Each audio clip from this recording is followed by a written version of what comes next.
कमलनाथ का यादव प्रेम। नमस्कार, आप देख रहे हैं एमपी न्यूज। आपके साथ मैं हूं नम्रता बुंदेला। एमपी न्यूज के खास कार्यक्रम में आपका स्वागत है।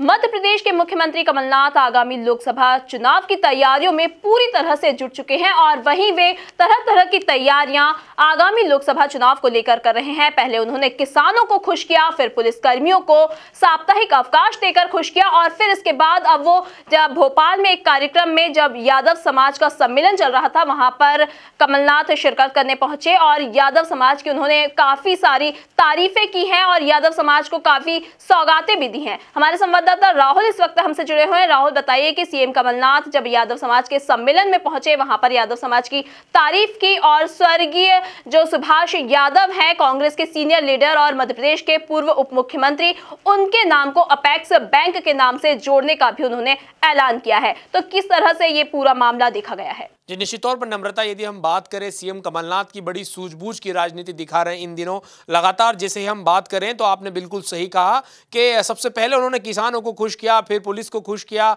और अब कहीं ना कहीं जातीय समीकरणों को संजोने में, या यूँ कहें कि उनको जातीय समीकरणों के गुणाभाग को देखते हुए समाजों को मनाने में जुट गए हैं। तो इसी दौरान, इसी कड़ी में वो भोपाल में यादव समाज का सम्मेलन था, वहाँ पहुँचे। वहाँ उन्होंने बड़ी बेबाकी से यादव समाज की जमकर तारीफ की और साथ ही साथ ये भी कहा कि यादव समाज का अतुलनीय योगदान रहा है। यदि हम बात करें सीमा पर लड़ने वाले सैनिकों की, तो यादव समाज का बड़ा ही अतुलनीय योगदान रहा है। साथ ही उन्होंने यादव समाज के गौरवपूर्ण इतिहास को याद करते हुए पुरानी चीजें बताई कि इनका इतिहास काफी पुराना रहा है। तो कुल मिलाकर जितने भी लोग वहां पर बैठे थे, चूंकि जो ये मंच था, यादव समाज के सभी कद्दावर नेता मौजूद थे, प्रदेश के अलग अलग इलाकों से आए हुए हैं, तो ऐसे में यादव समाज को कहीं ना कहीं टारगेट करने की भी कोशिश की गई है। इसके बाद जमकर तालियां बजाई गई, या यूं कहें कि अभिवादन स्वीकार किया यादव समाज ने। बात करते हैं आगामी उन्होंने जो घोषणा की उसके बारे में, तो जी निश्चित तौर पर आपने बिल्कुल सही कहा कि स्वर्गीय सुभाष यादव निमाड़ क्षेत्र के बड़े ही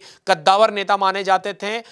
वर्तमान कृषि मंत्री सचिन यादव के पिता और अरुण यादव जो पूर्व में कैबिनेट मंत्री भी रहे हैं और कहीं ना कहीं प्रदेश कांग्रेस अध्यक्ष भी रहे मध्य प्रदेश में, उनके भी पिता हैं। तो कुल मिलाकर जो यादव गुट है मध्य प्रदेश में कांग्रेस में, जो बाकी सक्रिय माना जाता है, ऐसे में उनको साधने की पूरी कोशिश की गई। मन से कमलनाथ ने बड़ी घोषणा करते हुए कहा कि जो अपेक्स बैंक है, इसका नाम कहीं ना कहीं स्वर्गीय सुभाष यादव के नाम पर किया जाएगा। जब वो अंदर एंट्री कर रहे थे तो उन्हें सुभाष यादव की याद आई और उसके बाद जब वो मंच पर पहुंचे तो उन्होंने घोषणा कर दी कि अब अपेक्स बैंक की ये पूरी बिल्डिंग है, कहीं ना कहीं इसमें अब जो नाम है अरुण सुभाष यादव का जोड़ा जाएगा। चूंकि स्वर्गीय सुभाष यादव राजनीति में अपना अलग महत्व रखते हैं, अलग कद रखते हैं, जिस प्रकार की राजनीति के लिए जाने जाते हैं।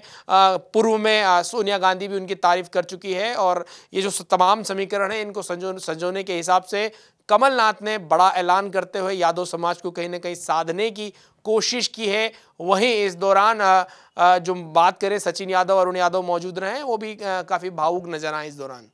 जी बिल्कुल, तो स्वर्गीय सुभाष यादव के नाम को अपेक्स बैंक के नाम से जोड़ने की कोशिश सीएम कमलनाथ की काफी कारगर साबित होती यहाँ पर दिखाई दे रही है। इसके साथ ही राहुल, एक सवाल और यहाँ पर सामने आता है, क्योंकि कांग्रेस पार्टी काफी प्रचलित रहती है गुटबाजी को लेकर और वहीं अरुण यादव का भी एक अलग ही गुट है। तो सीएम कमलनाथ यादव समाज के लिए ये काफी सारी सौगातें देकर, उनकी तारीफ कर क्या साबित करना चाहते हैं? जी निश्चित तौर पर आपने बिल्कुल सही कहा कि अरुण यादव जब स्वर्गीय सुभाष यादव राजनीति में सक्रिय थे तो सुभाष यादव का अपना एक कुनबा माना जाता था। उस समय पर मुख्यमंत्री, तत्कालीन मुख्यमंत्री अगर बात करें तो दिग्विजय सिंह थे। दिग्विजय सिंह के साथ में उनकी नहीं बनती थी, तो भी अगर हम बात करें तो मध्य प्रदेश में उस समय पर कई गुट थे, लेकिन मुख्य तौर पर जब हम बात करें उस दौर की, तो 2003 के पहले तक जब वो सीएम थे दिग्विजय सिंह, उनके सामने जब उप मुख्यमंत्री सुभाष यादव थे, तो सुभाष यादव का भी अपना एक कुनबा माना जाता था, अपना एक गुट माना जाता था। कई विधायक उस कुनबे और गुट से आते थे। ऐसे में जब उनको विरासत में राजनीति मिली, सुभाष यादव के सुपुत्र अरुण यादव और सचिन यादव को, तो अरुण यादव का भी अपना एक वोट बैंक है, यूं कहें कि एक गुट माना जाता था, विधायकों का एक समूह माना जाता था।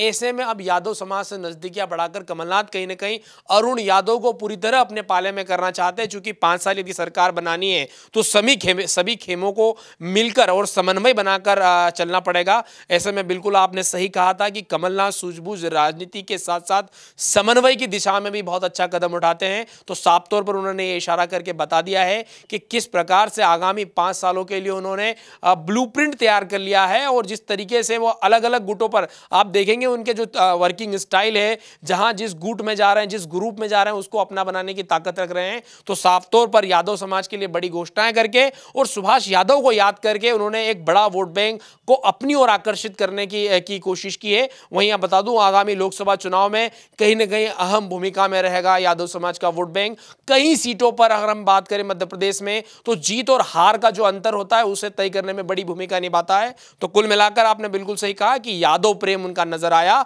और आगामी लोकसभा का चुनाव कहे या 5 साल सरकार चलाने के को मद्देनजर उन्होंने यादव समाज के सामने बड़ा ही ट्रम्प कार्ड खेला है। इस दौरान यादव समाज के कई नेता और सारे लोग मौजूद रहे।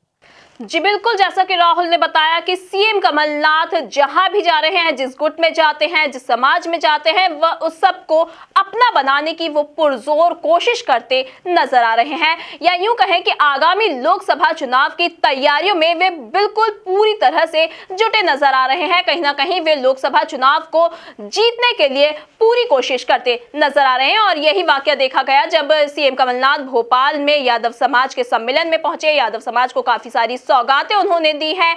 अरुण यादव गुट को भी उन्होंने अपना बनाने की कोशिश की है।